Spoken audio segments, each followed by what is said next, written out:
this Crossing Borders episode. My name is Chris Willis and I'm the Managing Director of Latitude, and I'm also the IMC Regional Representative for the Caribbean. Today I am joined by Keith Isaac, COO, and Geoffrey DuBoulay, Managing Director of Polaris, based in St. Lucia.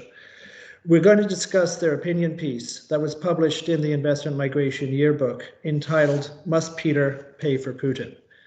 Keith, Jeff, great to see you both again, and thanks for joining. So you presented this opinion piece, which was very interesting and certainly very topical. One of the highlights of it was this question of fairness as it relates to Russians and Belarusians being able to apply, not just in St. Lucia, but to the Caribbean under the Citizenship by Investment programs. Can you give us just a quick overview of the piece, the intentions behind it, please? Yeah, thanks a lot, Chris. Thanks for having us. It's really a pleasure. It was topical at the time, and I think it still is from a geopolitical point of view. Considering what is happening on the global scale and where we sit as a small island developing state, getting caught, if you like, in the crossfire. It's something that really piqued our interest, and I'll tell you how it came up. We sat at the office. Some of my partners and Keith, and we were just discussing about what was going on at the time. And I think there was a division of opinion as to what was the right decision to take, considering everything. And my thought process, and I tried to create an analogy locally. And I was like, look, if we break it down on a very simple level, if you are an innocent citizen, and I'm using the word innocent very, very loosely, of a country whose political ideology and whatever steps that they've taken on the global scale is not aligned with you, and you're saying, look, I need to get out, and I do not want to be a part of this, and you are then prevented, not necessarily by your host country or your state, but by some other power, and forcing you to remain, and if you like, making you or branding you as somewhat equally culpable. Is it fair? That really was the genesis of the discussion and how I thought about it. And I thought, for a lot of Russian and Belarusian citizens, is it fair?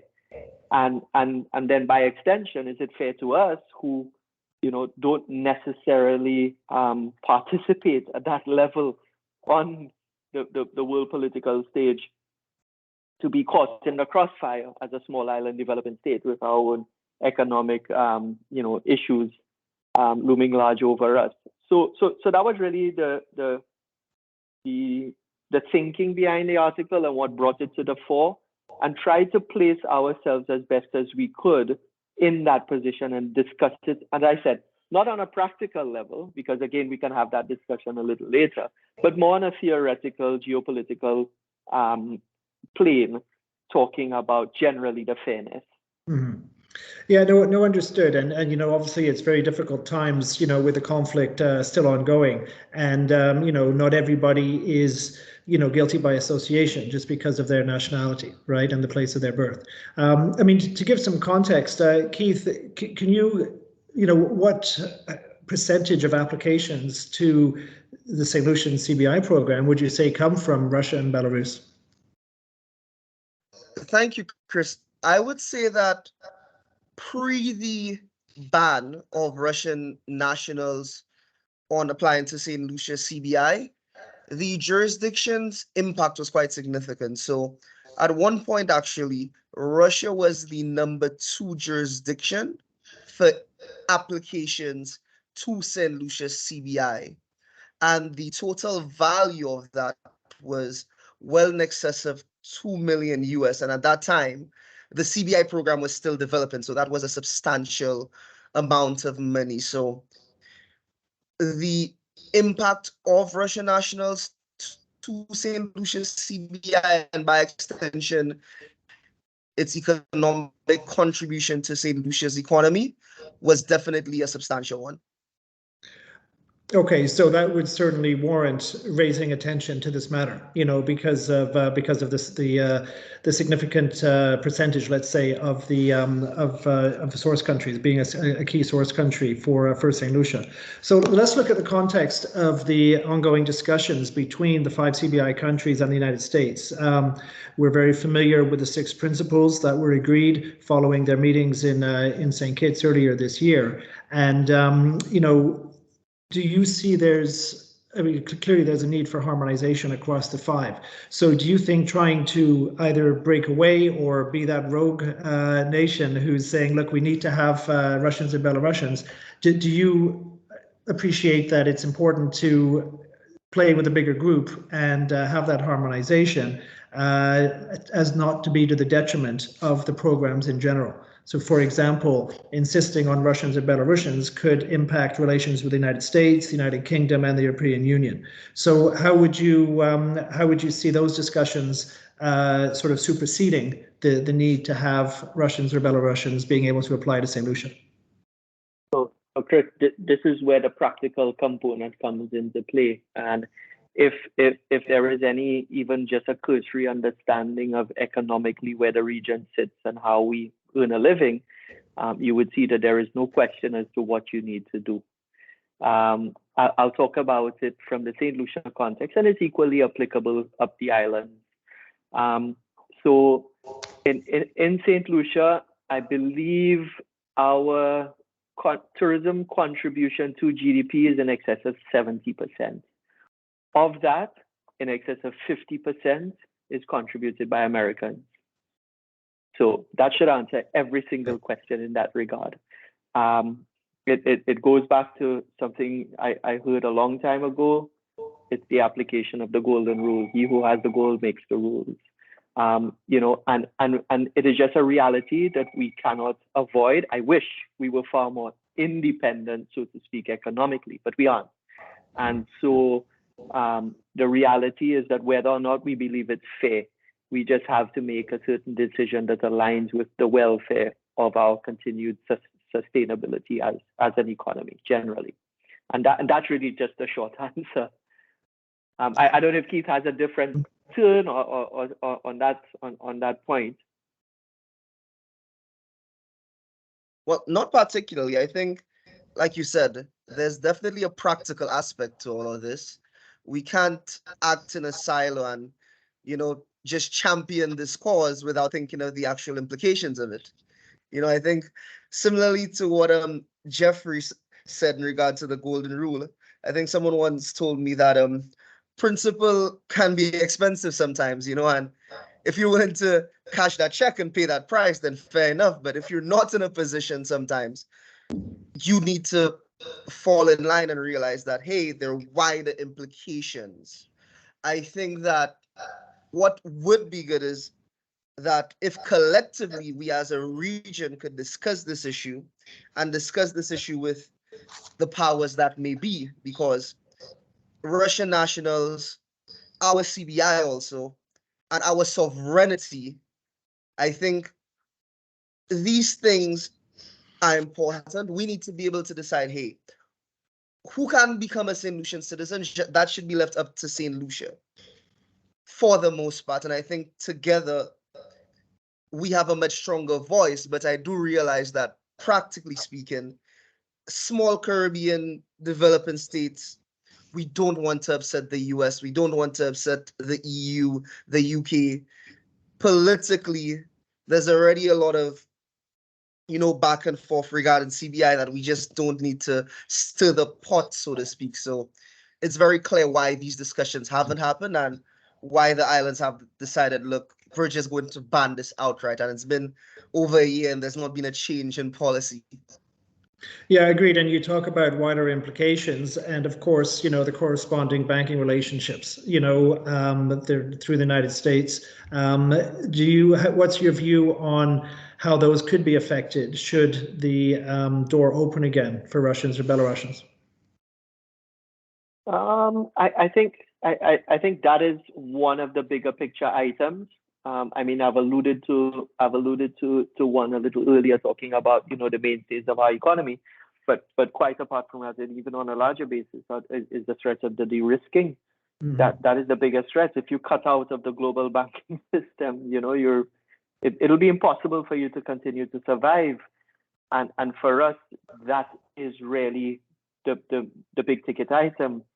And at the end of the day, if we were to make a stance, an ideological stance in that regard, who is going to come to our rescue? And will we just be a pawn in a bigger game? I think the reality is that we're sitting geographically on the doorstep of the United States. We've had a long history of good relations. If we remember regionally with the invasion and the assistance the U.S. provided Grenada back in the 80s when things politically did not go very well with the coup and so on. I don't think that there's much of a choice, and I think that we have to play ball with the powers that be, because we are dependent on them. And I think it just is what it is. Yeah, I mean, there's, we know the expression, short-term gain for long-term pain, right? And so, is the risk worth the reward in this case, to open the door, not just in St. Lucia, but across, the 5 CBI countries. I mean, we know that there's further discussions taking place, most likely around September, with the 5 countries, the central bank and the US State Department. Would you support a proposal similar to what Antigua and Barbuda already has for its restricted countries, that if there was a Russian or Belarusian national who can show that they've got legal status in another country, whether it's the US, Canada, UK, etc., their source of wealth, source of funds is all outside of Russia, Belarus, as well as, not having any relationships in the home country. What's your view on proposing something like that, and do you think it could be adopted? I mean, at the end of the day, I'm not placed to say, whether it can be adopted, but I would definitely think that it's a good idea. I think there's a wider opportunity that we're missing, as being restricted from accepting these applicants. I think because of the instability globally and where these individuals would actually sit, we had an opportunity where we could have attracted some really ultra high net worth individuals to actually physically take up residence. The contribution would be immense. We've had a few of these individuals pass through the country for extended periods over the years, and the contribution has been nothing short of phenomenal. So I think there was a huge opportunity there to have an actual physical or more direct and a greater impact of physical presence. And I do believe that if we were to support an initiative and it were to be able to be workable, that we would see that sort of impact. And you never know what sort of opportunities might present by way of, development, tourism products, because it gives them the opportunity to get a good touch and feel of the island, to see what other opportunities might be think, which might then wean us off, if you like, assisted weaning us off of these sorts of measures that like the CBI. So I think definitely we would support it, but obviously you have to have the blessings of the United States, of Europe, and the other Western powers. Yeah, agreed. Keith, anything else to add? Yes, actually, to add to that a bit, I think that initiative, again, you'd need the support of the Western powers, but I think that if you develop a framework which ensures that the persons who are applying, these people are not associated with Russia, they're not living in Russia, they've not been there for 10 years, that can work. And what we've seen actually with a fair amount of our applicants who were Russian nationals or who were born in Russia, pre-ban, a significant number of these applicants were residents of the US or residents of European countries, or there were several persons who were born in Russia but migrated to the US and were US nationals and Europeans around the fall of the Soviet Union. Quite a bit of people left Russia at that time. But with the current framework, these persons would not be allowed to apply. And I think that a blanket ban, it's so wide and obviously so non-discretionary that genuinely good people who are American citizens or who live in the US, so clearly they're accepted there, and who would be able to, one, contribute directly economically, simply with their investment, and otherwise are not being given the opportunity to, because just off my head, I can think of some Russian clients who live in the US who intend to come to St. Lucia later this year to buy property, to invest. Had they waited, these persons who I know personally, who are upstanding people who've left Russia since, I think, 1993, they would not be in a position to apply. And I think that, at least on a theoretical level, I think that that's really a disservice to us and the industry.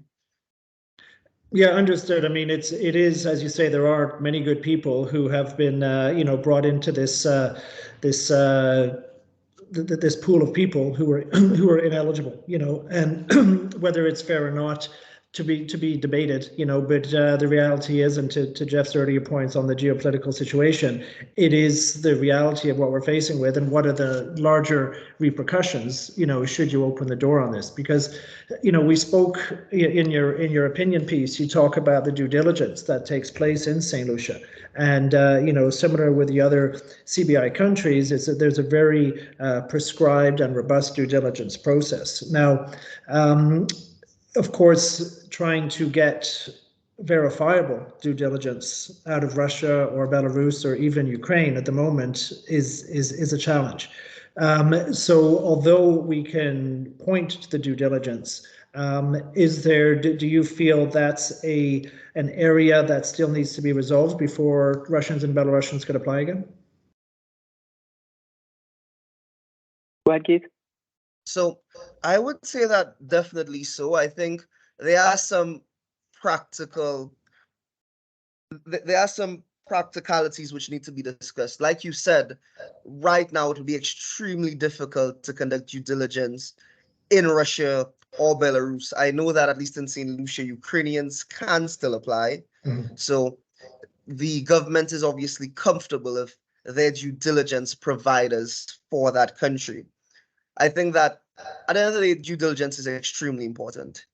If the situation is that you cannot conduct due diligence in Russia or verify information in Russia, then the only persons who we should even think about allowing would be persons who don't have ties to Russia. I don't think that the short-term gain is worth, like you said, the long-term pain of potentially going ahead, accepting Russian applicants, and relying on due diligence, which may not at this point, due to the current situation, be concrete, which may not be reliable. I don't think it's worth it for the island. And I don't think there's anyone, at least we wouldn't, or from a government level, from an economic level, I don't think it makes sense to do that. So that's definitely something which would definitely need to be discussed before any real conversation about reinstating Russians can even be had. That's the first conversation, I think, or one of the first conversations which would need to be had. Yeah, and certainly, each, practitioner such as yourselves will be having conversations with your government and with your CIU to represent your interests at the next round of meetings, amongst the Caribbean programs. And I know certainly practitioners in other islands will be doing the same, because it's no secret that Russians and Belarusians have been a very important source market, for these programs. Yep. So, I mean, the other angle here, Jeff, we spoke earlier about the revocation of citizenship. So, the fact that, let's say, somebody has been approved, and then, we know things like sanctions lists, are constantly changing. Can you just give an overview what would happen in the case that if somebody was approved and then suddenly was put on a sanctions list, or if they had misrepresented on their application? What's the procedure in St. Lucia as it relates to the revocation of citizenship?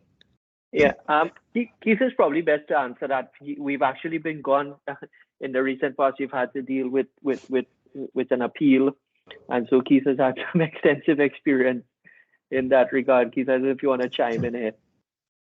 Definitely. So, what I like about our legislation is that the revocation procedure is fairly straightforward and can be done quickly, but at the same time, it gives applicants the right of appeal. So the minister who's responsible for the program, once certain criteria are met, so if you've been convicted of a criminal offense, if you've been approved due to false representations, or if you're now doing something which can objectively bring St. Lucia into serious disrepute, the minister, by really making an order in the Gazette, can revoke your citizenship. What that does is, where persons who were once good citizens, have now done things which ordinarily we would not want of citizens of St. Lucia, the government can take a conscious decision to revoke that citizenship.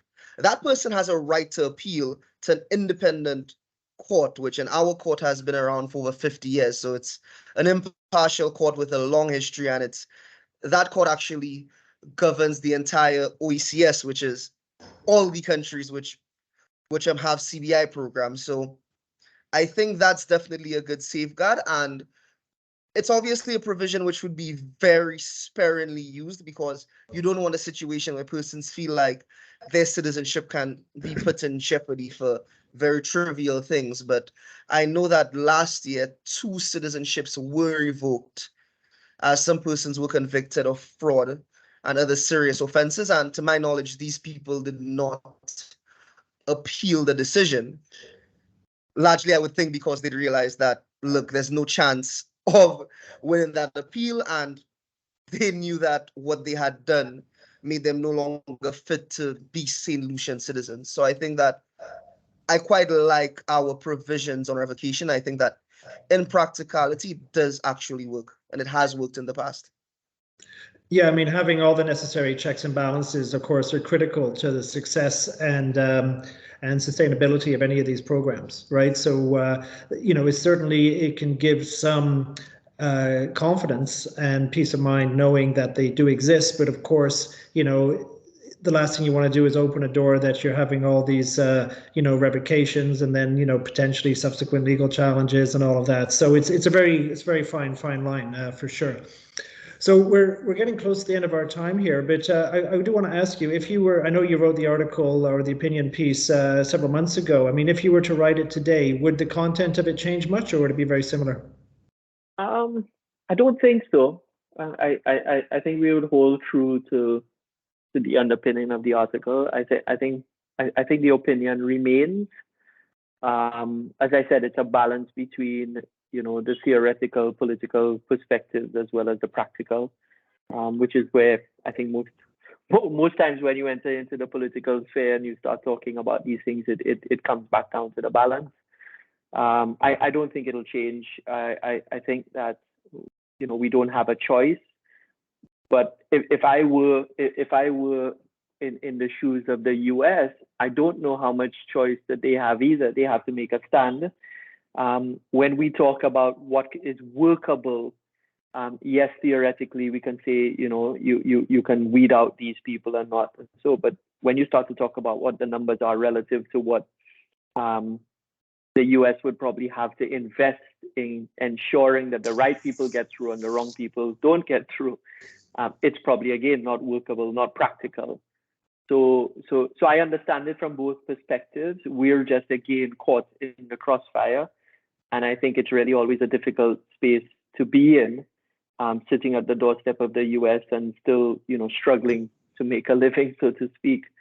The reality is that, generally speaking, I don't know if there was any other great desire by any of the islands to want to go into the CBI space, but it was more of a necessity over the time, and the frailty of tourism, which is our number one income provider. So I know I'm kind of stretching over a multitude of different places, but these are the factors that we have to think about when we make decisions and what decisions are made for us, and we simply just have to accept. So it wouldn't change. That's the short answer. Yeah, no, and it's great that you've brought it to the attention, and it, as always, can stimulate some interesting debate. Keith, did you have any final comments before we wrap up here? Well, I'll actually just add a bit to what Geoffrey said. From a practical perspective, it's very clear that the only decision which could have been made was to implement the ban. It's unfortunate, but practically there was no other logical decision which, in the short and in the long term, which could be made, which would be beneficial to the island, to the economy, to the CBI program generally. So that's very clear. I think in the article, and again, talking from a fairness perspective and alternative decisions, are there alternatives which could work? Yes, I believe so. Is the current stance fair or no? I don't think so at all. Is it also a bit dangerous to set that sort of precedent? I think definitely yes, because we're in a situation where geopolitically the world is a bit chaotic right now. There's a lot of conflict. What if there's a situation where the UK comes to us and they're like, look, we don't want Chinese applicants because there's conflict right now between the UK and China and this issue of potential spies coming in. What if the US comes to us and they're like, look, actually, right now, we don't like the political situation in Venezuela or Brazil. We want you to stop taking this applicant. So they're like, look, we want to reinstate this Muslim travel ban, which we once had. These countries, please don't take applications from them, because we need harmony in these approaches. It's when you set that precedent, you open the potential for so many other eventualities. And I think that's happened so many times in the past with our region, with our agriculture sector, which was decimated, with our offshore sector, which within the last few years has been decimated.